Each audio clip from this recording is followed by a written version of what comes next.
নমস্কার, আমি Alok Dutta easy learning কম্পিউটারের পক্ষ থেকে রবীন্দ্রনাথ ঠাকুরের 164তম জন্ম শতবার্ষিকীতে জানাই সশ্রদ্ধ প্রণাম। রবীন্দ্রনাথ ঠাকুর সম্বন্ধে বলার কিছুই নেই, তবুও অনেক কিছু আছে যা হয়তো আমরা সকলেই জানি, কিন্তু মাঝে মাঝে সেটা আবার ভুলেও যাই। তো রবীন্দ্রনাথ ঠাকুর জন্মগ্রহণ করেছিলেন 7ই মে 1861 খ্রিস্টাব্দের কলকাতা, তখন তদানীন্তন ক্যালকাটা, এখন বর্তমানে কলকাতা নামে পরিচিত। তো তিনি তার যে জন্মস্থান সেটাও কলকাতায়, আর মৃত্যু হয়েছিল 7ই আগস্ট 1941। সেই পুরো জন্ম এবং মৃত্যুর আমি দিচ্ছি না, কিন্তু তিনি যে একজন কত বড় লেখক, কবি এবং বাংলা সাহিত্যের যে একজন প্রবর্তক, তার এই হিস্ট্রি থেকে আমরা জানতে পারি। তো আমি কিছু বিবরণ আপনাদের দিলাম, যে তার বেঙ্গলি পোয়েট, শর্ট স্টোরি, বিভিন্ন রকম তার আছে। রবীন্দ্রনাথ ঠাকুরের এই জয়ন্তী, যেটা আমরা জন্ম উৎসব বলি, সেটা 2025 সালে যে কিভাবে পালিত হচ্ছে এবং কোথায় কোথায় হচ্ছে তার বিবরণ আপনারা নেটে দেখতে পাচ্ছেন। তো আমরা এই 164তম জন্ম শতবার্ষিকীতে এসে আমরা কবিগুরুর প্রতি একটা শ্রদ্ধা জানাচ্ছি। কবিগুরু রবীন্দ্রনাথ ঠাকুর তার যে বিভিন্ন ন্যাশনাল অ্যানথেমও তিনি করেছিলেন, তার মধ্যে ভারতবর্ষে যে জনগণ মন অধি, সেটা তারই রচিত, আর রবিশঙ্করের সেটাতে সুর দিয়েছিলেন। তো আজকে সেটা সারা পৃথিবীর সবথেকে সুন্দরতম আমাদের জাতীয় সঙ্গীত, এবং আমরা বাঙালি হিসাবে আমরা গর্বিত যে তিনি আমাদের একজন বাঙালি ছিলেন, সর্বোপরি তিনি একজন ভারতীয়। তো বেঙ্গলি লিটারেচারকে তিনি যে একটা মাত্রায় পৌঁছে দিয়েছেন, সেই মাত্রাটা আজও সারা দেশ বিদেশে পালিত হয়।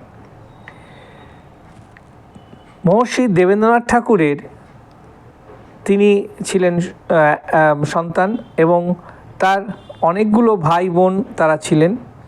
আমি অত ডিটেলসে যাচ্ছি না, কিন্তু তার যে তথাকথিত যে সমস্ত পুঁথিগত বিদ্যা, সেটা তিনি বাড়িতেই রপ্ত করেছিলেন, বাড়িতে তার গৃহশিক্ষকের মাধ্যমে।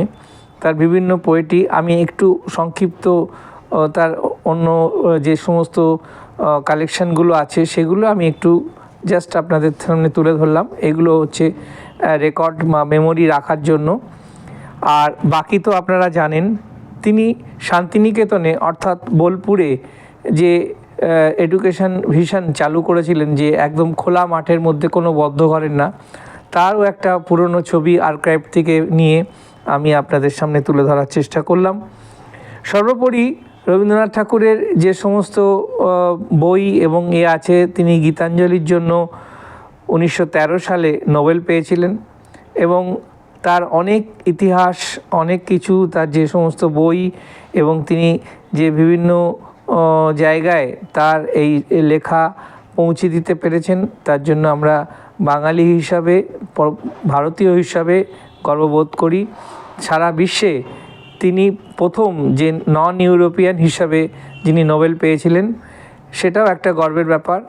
আর তখনকার দিনের ব্রিটিশ সাম্রাজ্যে তারা ইউরোপিয়ান কান্ট্রি ছাড়া কাউকে নোবেল দিত না। তো ভারতবর্ষ থেকে তিনি প্রথম যিনি নন ইউরোপিয়ান হিসাবে নোবেল পেয়েছিলেন 1913 খ্রিস্টাব্দে। আবার 1919 খ্রিস্টাব্দে তিনি সেই নাইট উপাধি ত্যাগও করেছিলেন জালিয়ানবাগের হত্যাকাণ্ডের প্রতিবাদে।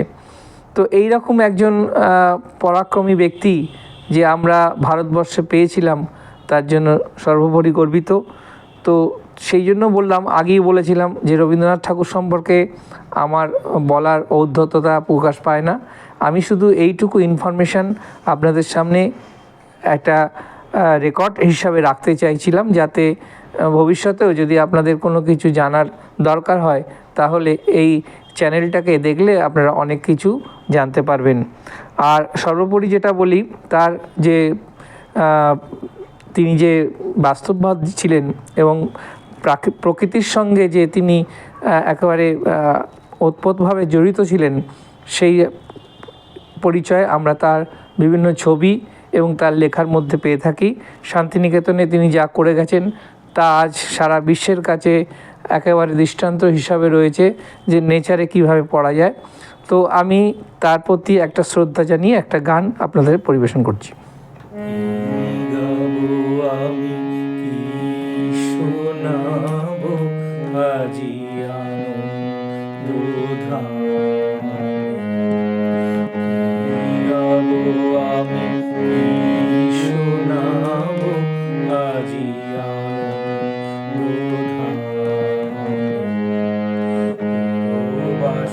যবে এনেছি ডেকে তোমারও অমৃত নামে, কি গাবো আমি কি শোনাবো আজি আনন্দ।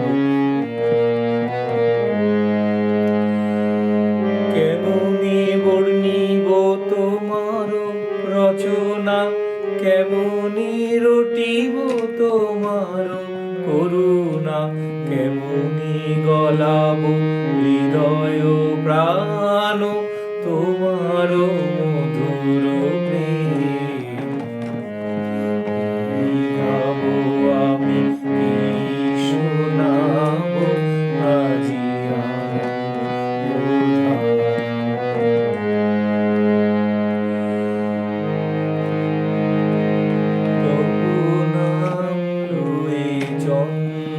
তারা অসীম শূন্যে ধাইছে,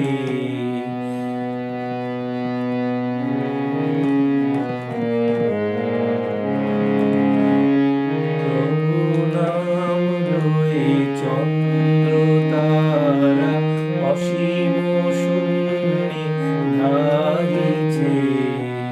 রবি হতে গ্রহে ঝুলিছে গ্রহতে গ্রহে ছাইছে, অসীম আকাশ নীল শতদল তোমার কিরণে সদা ঢল ঢল।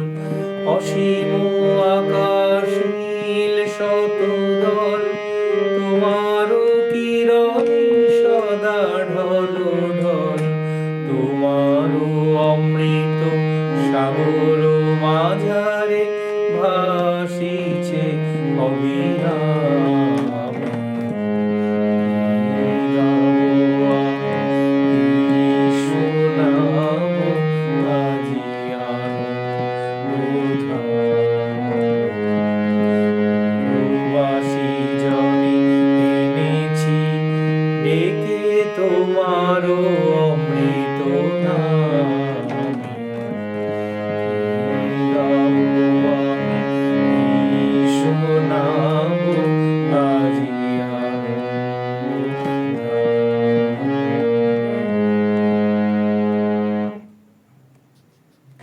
কবি প্রণাম 164তম বর্ষে যদি এটা ভালো লাগে তাহলে লাইক করবেন, শেয়ার করবেন, আর সাবস্ক্রাইব না করা থাকলে সাবস্ক্রাইব করবেন। ভালো থাকবেন, সুস্থ থাকুন।